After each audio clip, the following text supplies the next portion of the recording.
Praise the lord, హల్లెలూయా. మన ప్రభు అయిన యేసుక్రీస్తు నామం పేరట ఈ ఉదయకాలపు శుభాభివందనాలు తెలియజేస్తున్నాం. మార్నింగ్ లవర్స్ ద్వారా ప్రతి ఉదయం మీకు అందించబడుతున్న ఈ మాటలు మీ ఆత్మీయ క్షేమానికి, ఆశీర్వాదానికి, అభివృద్ధికి, భక్తిలో సరి చేసుకోవటానికి, ముందుకెళ్ళటానికి, వరిదిల్లటానికి, కుటుంబంలో మెలకువలు కలిగి ఆత్మీయ మెలకువలతో సాతాను కోటగోడలు కూలుస్తూ విజయోత్సవంతో శిలువ సింహాసనం దగ్గరికి వెళ్ళటానికి ఈ మాటలు మీకు ఉపయోగపడుతున్నాయని మిమ్మల్ని బట్టి యేసయ్యకి స్తోత్రాలు చెల్లిస్తూ ఉన్నాను. దేవుడు మనతో ఈరోజు ఏం మాట్లాడుతూ ఉన్నాడు? లూకా సువార్త 5వ అధ్యాయము 4వ వచనంలో, ఆయన బోధించుట చాలించిన తర్వాత నీవు దోణిను లోతునకు నడిపించి చేపలు పట్టుటకు నీ వలలు వేయడని సీమోనుతో చెప్పగా, యేసు ప్రభువారు మొట్టమొదటిసారి సీమోన్ని దర్శించిన సమయం అది, అనగా పేతుర్ని దర్శించిన సమయం అది. వారు రాత్రంతా చేపలు పట్టేదానికి సముద్రంలోకి వెళ్ళి వారు చాలా ప్రయత్నాలు చేశారు, కానీ ఒక్క చేప కూడా పడలేదంట. సముద్రంలో, ఆ నదిలో లేదా సరస్సు ప్రయాసపడి రాత్రంతా వలలు వేసిన ఒక్క చేప కూడా పడకుండా ఉంటుందండి. మరి పేతురు విషయంలో దైవ ప్రణాళిక ఏమై ఉందో ఇక్కడ మనం గ్రహించగలుగుతాం. రాత్రంతా ప్రయాసపడ్డారంట, ఏమీ దొరకలేదంట. తెల్లారి ఉదయానికి వచ్చి వారు వలలు శుభ్రం చేసుకుంటున్నారు.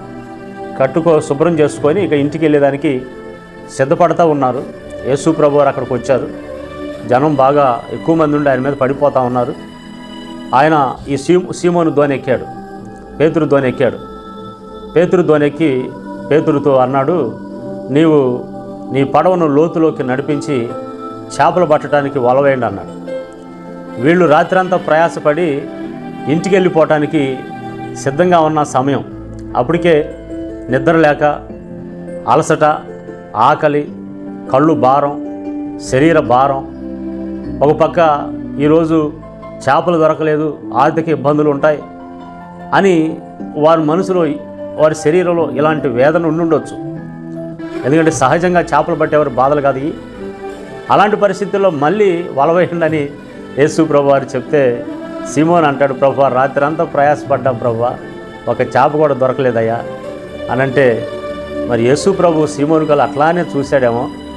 మళ్ళీ సీమోను పేతురే తన మనసు మాట మార్చుకొని, ఆయనను నీ మాట చొప్పున వల వేత్తుము అన్నాడు. నా ఏలినవాడా, ఆయనను నీ మాట చొప్పున వల వేస్తాం. పడవను లోతులోకి నడిపించమన్నాడు యేసయ్య. లోతులోకి నడిపించారు, వల వేశారు. రాత్రంతా ఎక్కడెక్కడ దాక్కొని ఉండే చేపలు యేసు ప్రభు వల వేయమంటే ఆ వలలోకి చేపలన్నీ వచ్చాయి. వలలు పిగిలిపోయే అంత సమృద్ధి కలిగిన చేపలు ఆ వలలోకి వచ్చి వాళ్ళు ఆ చాలక పక్కన వాళ్ళను కూడా, తోటి సహోదరులను కూడా పిలుచుకొని వాటిని వారి దోణిలోకి ఎక్కించుకున్నారు.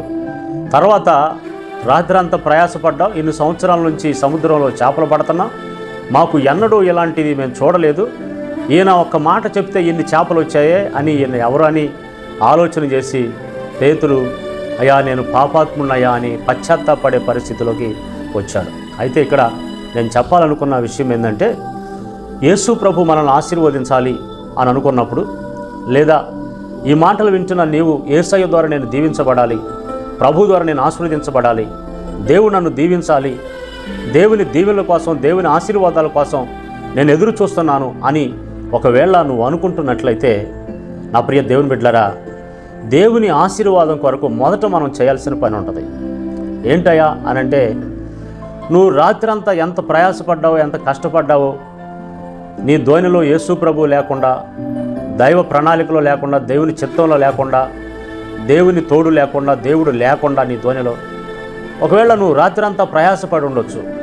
ఈ మాటలు వినకముందు నువ్వు దేవుడు నీతో లేకుండా, సరైన ఆత్మీయత లేకుండా, సరైన భక్తి లేకుండా, లేదా ఒక మాట చెప్పాలంటే లోతైన అనుభవం, లోతైన ఎక్స్పీరియన్స్, నీ ఆత్మీయ జీవితం లోతులోకి నడిపించకుండా, మనం మారు మనసు పొంది బాప్తిసం పొందిన తర్వాత అంతటితోనే ఆగిపోడు.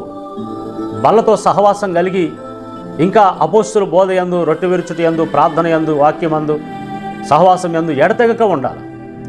అలా మన ఆత్మీయ జీవితాన్ని లోతులోకి నడిపించుకోవాలి. యేసు ప్రభు వారు వీళ్ళు రాత్రంతా ప్రయాసపడ్డారు, మరి చేపలు పడలేదు, యేసయ్యకి తెలుసు. అయితే పడవను లోతులోకి నడిపించమంటున్నాడు. అంటే వీళ్ళు ప్రయాసపడ్డారని తెలిసి కూడా లోతులోకి నడిపించమంటున్నాడంటే ఆ ప్రయాసం మర్చిపోయే క్షణం అది.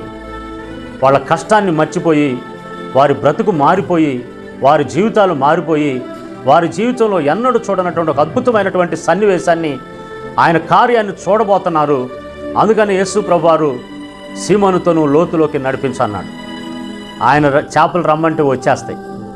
ఏమైనా సముద్రంలో నన్ను ఎత్తేండంటే ఎక్కడుందో ఆ తిమింగలం వచ్చి క్రికెట్ బాల్ క్యాచ్ పట్టినట్టు పట్టుకోవాలా ఏమని దేవుడు చెప్తే వచ్చేస్తాయి అంతే.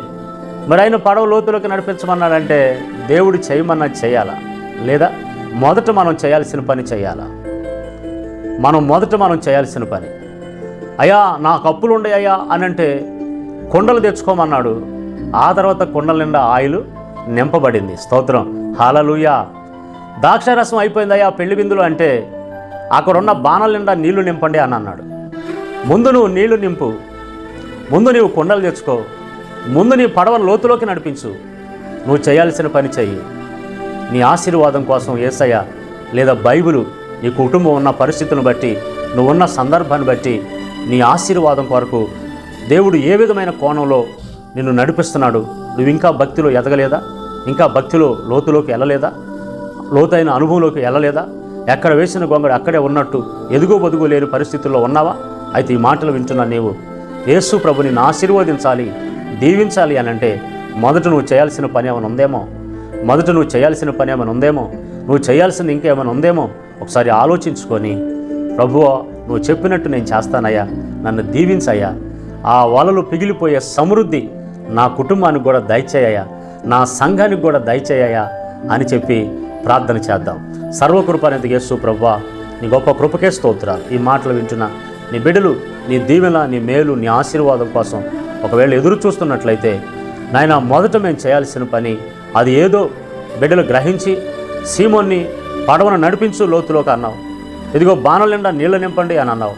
ఇదిగో అమ్మ కుండలు తెచ్చుకోండి అని చెప్పావు. ఎట్లా మేము చేయాల్సిన పని ఏముందో నీ బిడ్డలు గ్రహించి అది చేయటం ద్వారా ఆ కుటుంబానికి వచ్చే సమృద్ధి అయిన ఆశీర్వాదం, ఆ పరిచర్యకు వచ్చే సమృద్ధి అయిన ఆశీర్వాదం, మాకు మా కుటుంబాలకు సమృద్ధి అయిన ఆశీర్వాదం కలిగించమని యేసు నామములో ప్రార్థిస్తున్నాం తండ్రి. Amen, amen.